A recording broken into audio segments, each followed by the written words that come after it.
The first time Camila Ortega sold herself for one night, she made sure the contract said no one was allowed to touch her. She did not expect the stranger to be Isabella Reyes, and she certainly did not expect the most feared alpha in the city to look at her as if the contract was the only thing keeping a wolf on its chain. 3 days earlier, Camila had been sitting in the back office of her mother's clinic, trying to decide which disaster could be postponed. The electricity bill had a red notice attached. The pharmacy supplier had frozen their account. A bank representative had left 2 messages about the building loan. In the treatment room next door, Elena Ortega was pretending the pain in her kidneys had not returned, because admitting it would mean another hospital bill the family could not pay. Camila's younger sister, Sophia, entered with the final inspection notice. If we cannot replace the filtration system by Friday, they suspend the clinic license. Camila closed her eyes. The clinic served 3 neighborhoods that the elite packs preferred to forget. Her mother treated wolves without pack papers, humans without insurance, and anyone else who arrived bleeding. Closing it for even a month would ruin them. Closing it permanently would leave hundreds of people with nowhere to go. Her phone rang before she could decide whether crying would be useful. The caller introduced herself as Mara Salcedo, a private attorney. "I have a one-night employment offer," Mara said. "Public appearance only. Formal dress will be provided. Transportation and security included. You would be required to pose as a romantic partner." Camila almost hung up. "You have mistaken me for someone else." "No, we have not." The fee arrived by message. Camila counted the zeros 3 times. "Who is the client?" Camila asked. "That will be disclosed after you sign a confidentiality agreement." Every instinct told her the offer was dangerous. Every bill on the desk told her danger was a luxury poor people rarely got to refuse. An hour later, Camila arrived at a nameless office in a black glass tower. The security guards wore tailored suits over visible shoulder holsters. Mara met her beside a private elevator. She was a silver-haired beta with sharp eyes and a tablet held against her chest. "Before you meet the client, there is one condition you should understand," she said. "Only one?" "The client cannot touch you without asking first. Not your hand, your waist, or your face. Every instance of physical contact requires your permission." Camila studied her. "That sounds more like my condition than hers." It was hers. The elevator required Mara's palm, a metal key, and a spoken code. It opened into a residence of dark stone, museum paintings, and glass walls overlooking the city. Camila had heard of wolf dynasties that controlled ports, judges, and council votes. The silence here felt expensive. It also felt armed. She led Camila into a library, where a woman stood with her back to the door. She was tall, dressed in a charcoal suit, with one hand resting on the edge of a desk. Black hair fell past her shoulders, marked by a natural silver streak at the temple. The woman turned, and Camila forgot every clever sentence she had prepared. Pale gray eyes fixed on her. Isabella Reyes. The Silver Wolf. Camila knew the name, like a warning siren. Isabella had inherited the Reyes pack at 24, after defeating 3 challengers. She controlled the northern districts, chaired the coalition council, and was rumored to remember every betrayal forever. Camila looked at Mara. "You left out a detail." "Several," Isabella said. Her low voice carried the certainty of someone accustomed to rooms becoming silent. Camila's pulse stumbled, but she refused to lower her gaze. "If you expect me to kneel, the fee doubles." Mara inhaled sharply. Isabella's expression did not change, yet something brightened in her eyes. "I do not expect you to kneel." They reviewed the public story. Camila and Isabella had supposedly met 2 months ago through a charitable medical program. The relationship was new, private, and serious enough that Isabella had invited Camila to the coalition's founders' gala. Camila would walk beside her, pose for photographs, dance once, and remain until midnight. "No kissing or marking," Camila said. "Agreed." And if some politician asks how we fell in love, tell them I was helpless before your charm. Camila blinked. Mara stared at the tablet, as if it had become fascinating. Was that a joke? Camila asked. You may decide at midnight. Camila chose a deep red gown. When she emerged, advisors surrounded Isabella, speaking with the careful respect of people who feared her. Then she saw Camila. She stopped speaking. The silence spread outward until everyone in the room noticed it. Isabella crossed the room slowly. The clasp at your shoulder is loose. Camila looked at the delicate gold fastening. Can you fix it? Isabella's fingers curled once at her side. May I touch you? It was not flirtation. The question sounded almost solemn. Camila nodded. You may. Isabella moved behind her. Her fingertips brushed the fabric. Never Camila's skin. Even so, warmth raced down Camila's spine. Isabella secured the clasp and stepped away at once. One of the advisors, an older alpha named Arturo Reyes, watched them with open calculation. Camila recognized him from political advertisements. Isabella's uncle, senior councilman, champion of traditional pack law. She asks permission now? Arturo said. Isabella looked at him, and the temperature in the room seemed to fall. I always ask when the answer matters. Arturo's mouth tightened. Everyone else looked away. Camila understood then that the unusual contract rule had not been written because Isabella lacked control. It had been written because Isabella possessed so much of it that everyone noticed when she chose restraint. The Founders' Gala filled the old Royal Exchange, a cathedral of marble and gold. Cameras crowded the entrance. May I take your hand? Isabella asked. Camila looked through the tinted window at the wall of flashing lights. You may. Try not to look as if you are leading me to an execution. This is how I look when I am relaxed. Camila laughed before she could stop herself. The door opened on that moment. Cameras captured Isabella's severe expression softening as she watched Camila laugh. Inside, powerful guests demanded to know which pack claimed Camila and how an unranked clinic administrator had captured the Silver Wolf's attention. Isabella offered nothing beyond their rehearsed story. A jeweled alpha from the Western District inspected Camila's dress and smiled without warmth. How refreshing, she said. Isabella has brought someone ordinary. It makes her appear almost approachable. Camila smiled back. And your diamonds make you appear almost interesting. We should both thank our stylists.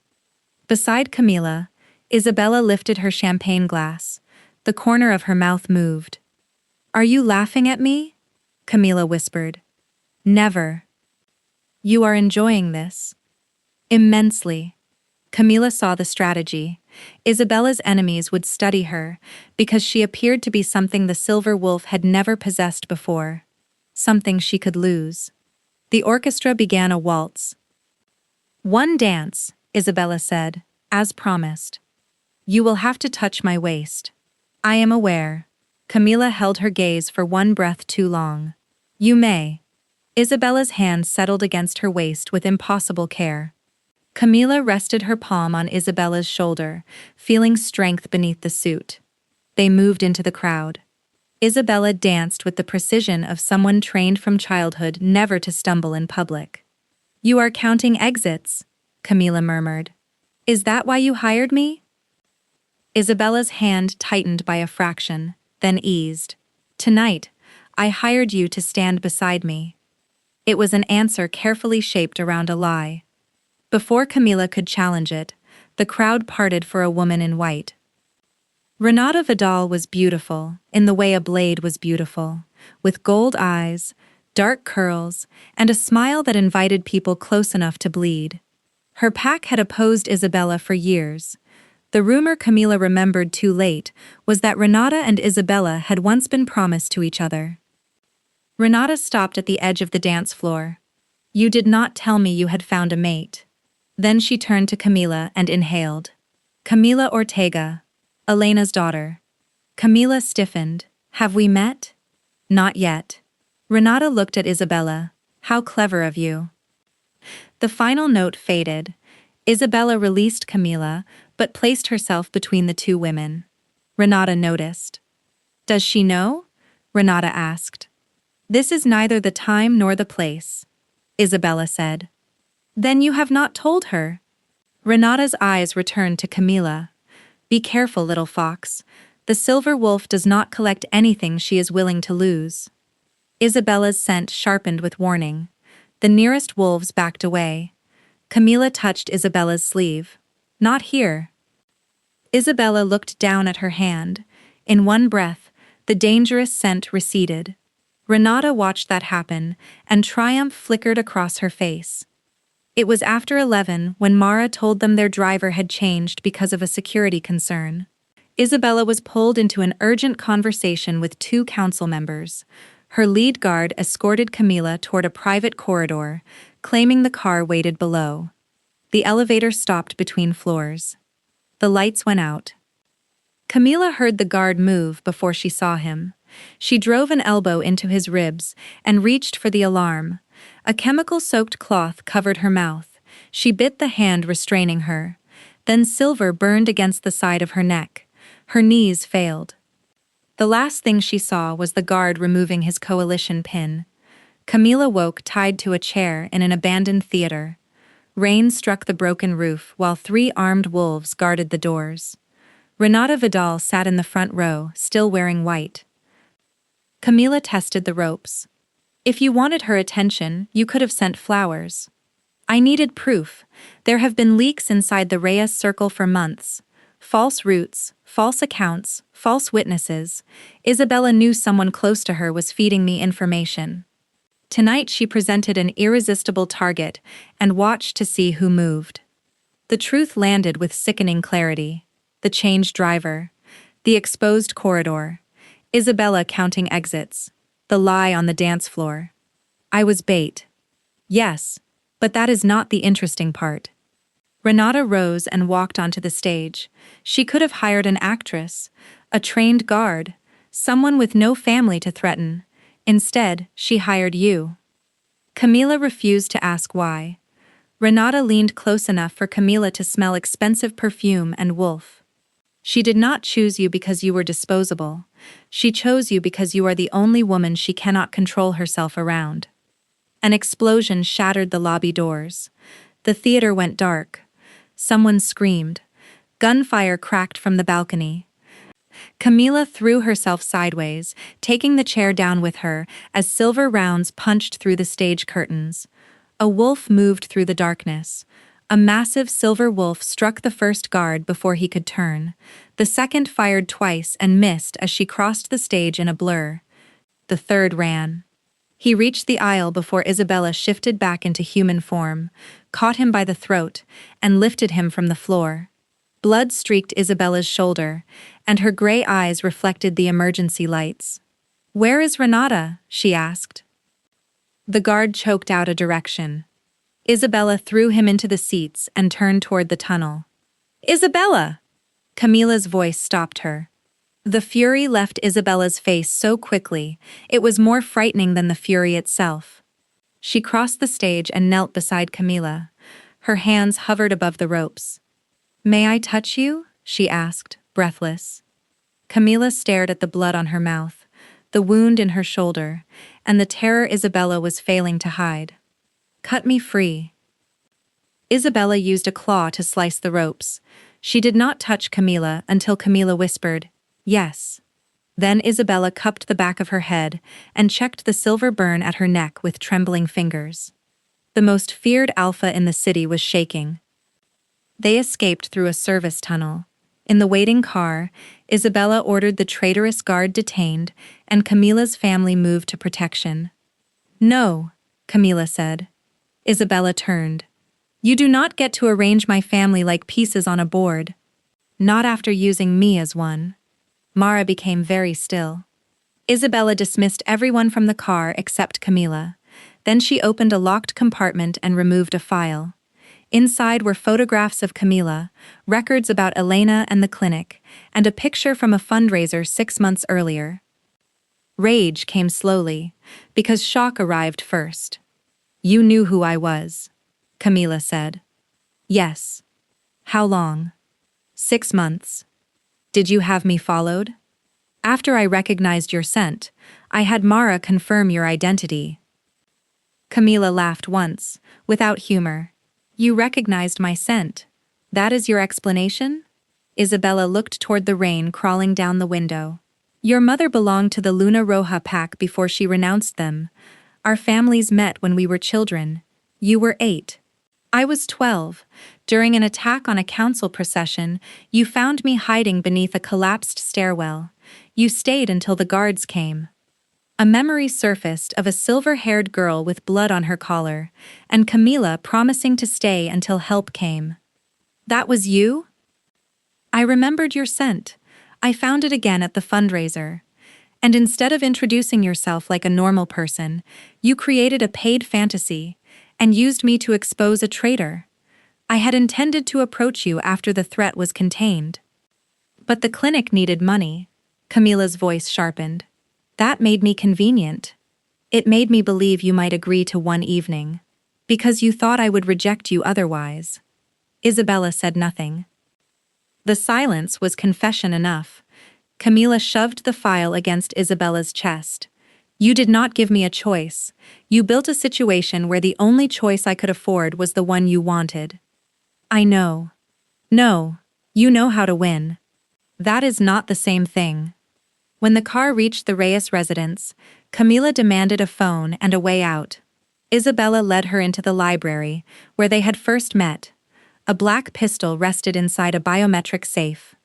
Isabella placed Camila's thumb on the scanner, only after receiving permission. The safe opened. She handed Camila the loaded weapon, grip first. This fires silver, Isabella said. It will stop me. Camila stared at her. Isabella set a phone, a keycard, and signed documents on the desk. The card opens every door and gate in this building. The phone has Mara, the police commissioner, and 3 reporters programmed into it. The documents transfer the full fee now, whether you complete the evening or not. A car is waiting downstairs. You can leave, and no one will follow you. Why give me a weapon? Because you have every reason to believe I might prevent you from leaving. Would you? Pain moved through Isabella's face. There and gone. No. Camila kept the gun. She also kept the keycard. She left. For 2 days, Isabella did not call. The payment cleared. The filtration system arrived and Elena began treatment. Isabella's absence should have comforted Camila. Instead, she noticed it everywhere. Then someone threw a bottle of burning silver through the clinic window. Camila and Sofia extinguished the fire before it reached the oxygen tanks. Painted across the alley wall were the words "Alpha's weakness." The police found no witnesses. Camila called Mara, not Isabella. Mara explained that the captured guard had been murdered before he could identify the traitor. Renata had vanished, and anyone close to Camila remained a target. There is a secure estate outside the city, Mara said. Your family can stay there. Isabella's estate? Yes. Camila agreed only if her family had independent transportation. Elena controlled the temporary clinic, and the fake mate contract remained dead. Isabella accepted every condition without appearing in the room. The secure estate stood among pine-covered hills.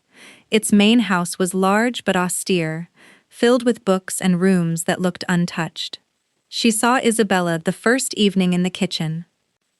The silver wolf was barefoot, wearing a white shirt with the sleeves rolled up, trying to make coffee in a machine that had apparently defeated her. Camila stopped in the doorway. You control half the city. Less than half, but not the coffee maker.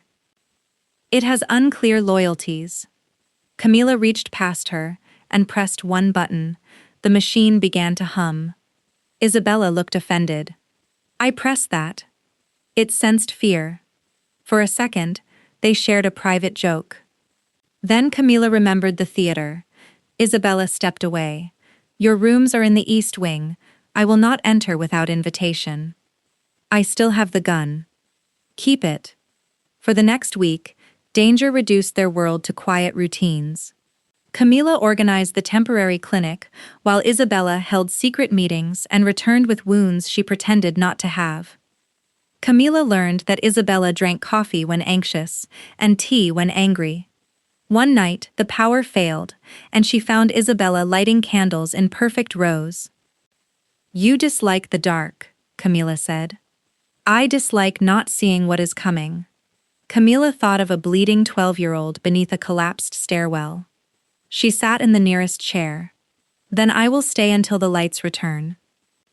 Isabella looked at her, as if she had been offered something too precious to accept.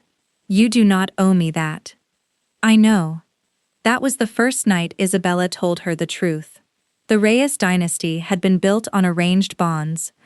Isabella's mother controlled her meals, friends, and training, teaching her that affection was leverage.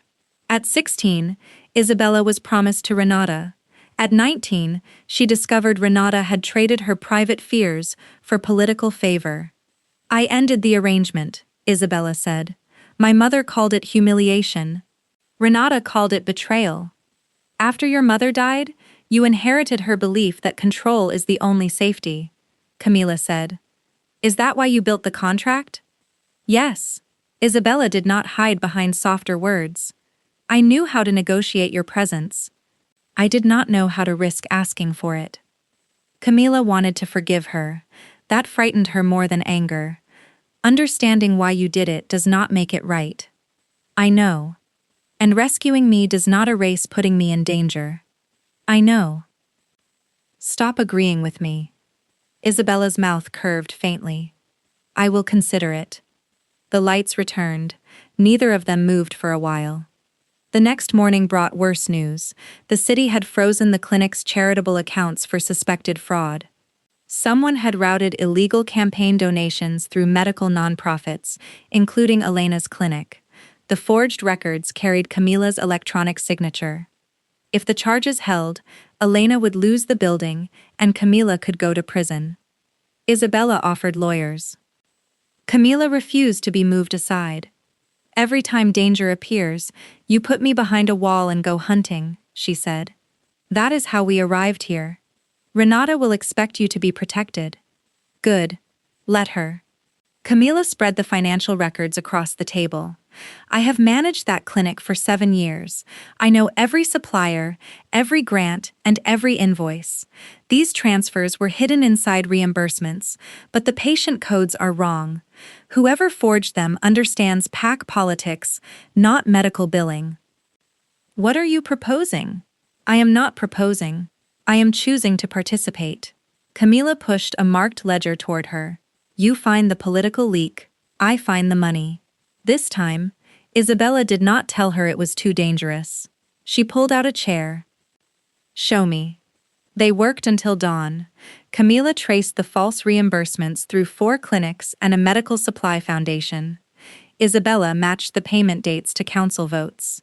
Every trail ended near Arturo Reyes, but none proved he controlled the accounts. The evidence they needed was inside the coalition archive.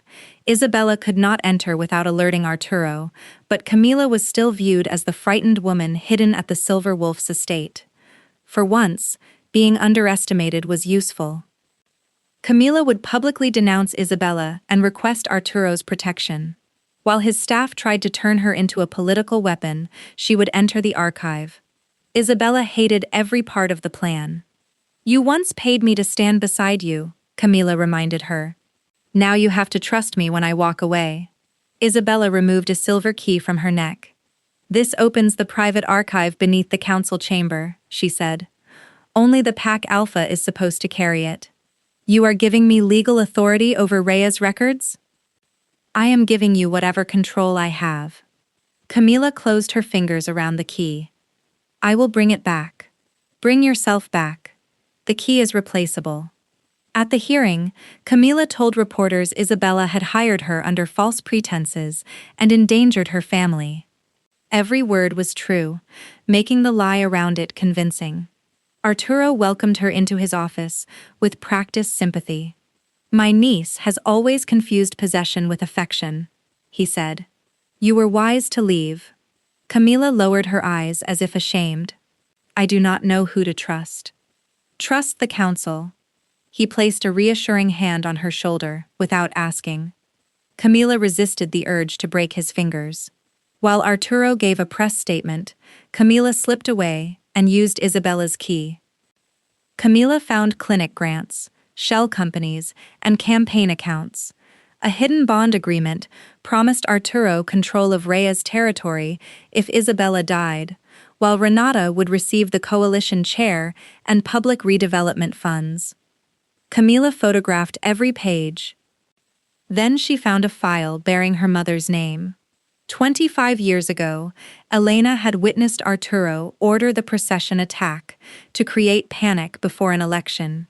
She had hidden the evidence and left pack life to protect her daughters.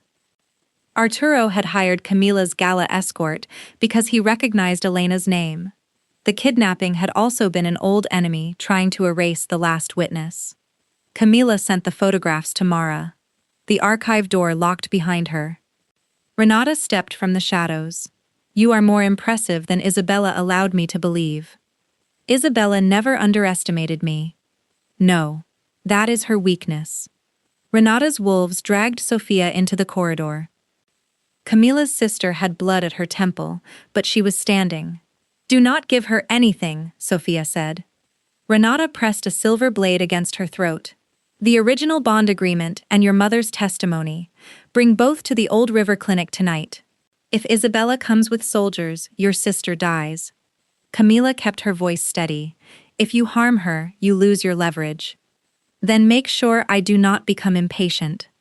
Renata escaped through the council tunnels with Sophia. By the time Isabella reached the archive, Camila had already formed a plan. No, Isabella said after hearing it. You have not heard all of it. You want to enter Renata's position carrying the evidence she needs. The answer is no. You said you would trust me. Trust does not require me to watch you die. Camila stepped closer. Then do not watch, listen. The Old River Clinic had an emergency radio linked to the ambulance network. Camila could use it to broadcast every confession to Mara, the police, and the press. Isabella would wait in the flood tunnels for Camila's signal. Renata thinks I am the weakness, Camila said. Arturo thinks I am a poor woman who can be bought. Let them keep believing it for one more hour. Isabella's gaze dropped to Camila's mouth, then lifted. If anything changes, you leave. If anything changes, we adapt. Camila. Partners do not issue commands. They make plans. The struggle in Isabella's face ended with a slow nod. Then we adapt. Camila entered the abandoned river clinic alone with a document case. Renata waited beside Arturo and 4 armed wolves. Sophia sat tied near the old radio. Arturo looked disappointed. Your mother spent decades teaching you to avoid pack affairs. You should have listened. She taught me to keep records. Camila placed the case on a metal table. Sophia first. Renata laughed. You are in no position to negotiate. Then kill us and lose the evidence. See how long Arturo keeps his promises when the council investigates him. The camera hidden in Camila's brooch caught Renata's suspicious glance at Arturo. Camila opened the case. Inside was a copy of the bond agreement and a blank drive. The testimony is encrypted. Sophia has the password. That was the first lie. Renata ordered a guard to untie Sophia's hands. As he did, Sophia fell against the radio cabinet and struck the emergency switch. A green light appeared beneath the rust. Tell me something first, Camila said loudly. Was the clinic fraud your idea, Arturo, or Renata's? Arturo sneered. The accounts were mine. Renata only supplied the signatures. Your clinic would have collapsed months ago if Isabella had not interfered. And the procession attack? A necessary sacrifice. Fear makes packs obedient. Renata's eyes narrowed. She heard the faint hiss of the open radio channel. Turn that off. Sophia ripped the microphone from its cradle and threw it through the broken window. The signal continued from somewhere in the dark. Everything happened at once. Camila drove the document case into the nearest guard's throat. Sophia kicked the blade from Renata's hand. Gunfire erupted in the corridor as Isabella's team breached the flood tunnel. Arturo shifted, his wolf huge and black, and lunged at Camila. Silver struck him from the side. Isabella crashed through the examination wall in wolf form. She took Arturo to the ground, jaws closing around his shoulder. He slashed her ribs. She did not release him until he stopped moving. Renata seized Sophia and dragged her toward the river stairs. Camila followed. Rain had swollen the river against the foundation, and water climbed over the lowest steps. Renata turned with the silver blade in her hand. She will always destroy what she loves. You never understood her, Camila said. I knew her before you remembered her name. You knew what her mother trained her to be. I know what she chooses. Camila threw Isabella's silver key. Renata's instinct made her catch it. Sophia twisted free at the same moment. Camila struck Renata's wrist, forcing the blade into the water. Renata shifted and attacked. Isabella reached them before her claws touched Camila. The alphas collided on the flooded stairs in a storm of teeth, blood, and rage. Renata fought for power. Isabella fought for a future she had never allowed herself to imagine. She drove Renata onto the concrete and shifted back, one hand locked around her throat. Renata returned to human form beneath her. She smiled through blood. There she is, the monster everyone warned her about. Isabella raised the fallen silver blade. Mara's officers held Arturo and the surviving guards. Camila's camera was about to show the city the silver wolf executing a defeated rival. Isabella, Camila said. Isabella did not seem to hear.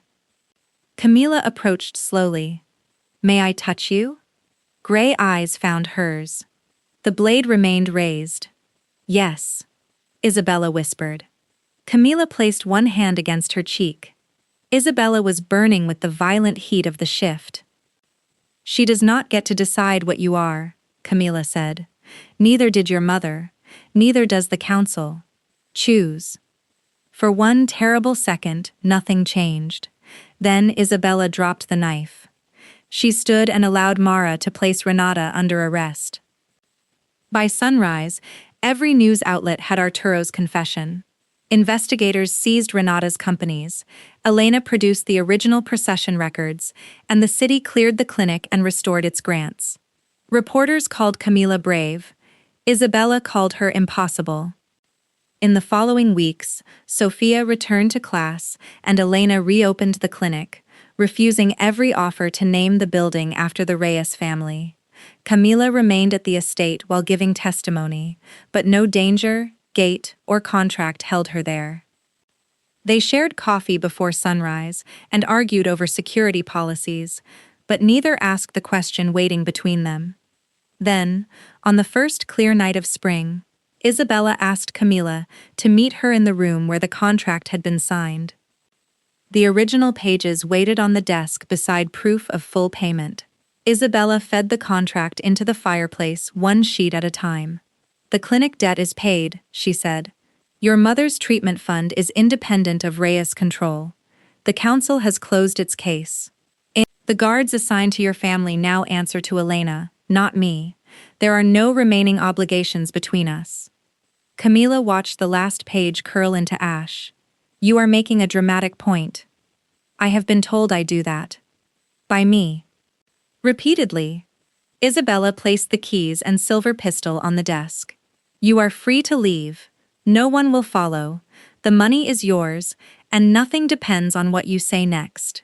For once, the silver wolf did not look like the most powerful alpha in the city. She looked like the injured girl beneath the stairs, waiting in darkness and refusing to admit she was afraid. 6 months ago, I saw you across a crowded street, Isabella said. I recognized the first person who ever stayed with me when staying offered her nothing. I wanted to speak to you, and I was a coward. I created terms because terms were safer than hope. I cannot change how this began. I can only refuse to control how it ends. She took a slow breath. Camila Ortega, Will you stand beside me when no one is paying you to? The silence between them held every possible future. Camila walked to the door. She opened it. Isabella did not move to stop her. Camila looked into the hallway, at the clear path to the elevator, the gate, and the life waiting beyond the estate.